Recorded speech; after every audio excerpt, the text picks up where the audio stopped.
Ingatan ang inyong mga pinaghirapang Christmas bonus. Naglipa na kasi ang mga scam ngayong magpapasko. Para hindi ka mabudol, importanteng alam mo kung ano ang mga modus, lalo na sa mga mahilig mag-online shopping dyan. Alamin yan sa Frontline Report ni Camille Samonte.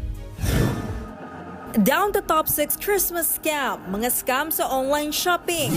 Add to cart pa more, pero hindi mo alam, peke pala ang online shop.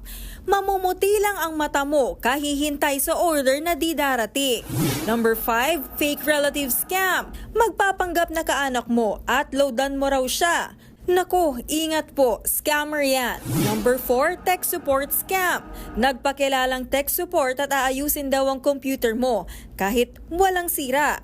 Ekis. Number 3, fake shipping scam. Kung may matatanggap kang text o email na may parating kang parcel pero may problema raw at kailangan mong magbayad para maayos, malamang scam yan.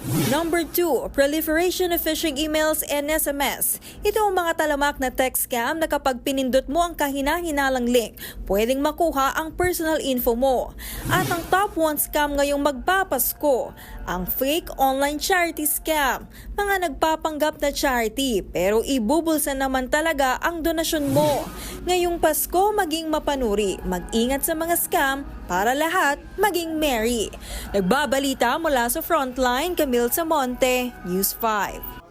Mga kapatid, Ed Lingaw po, maging maalam at may pakialam sa mga napapanahong balita sa ating bansa. Para sa mas malalimang pagtalakay at paghimay sa mga issue at headlines, tumutok lamang at pag-subscribe sa social media pages ng News 5.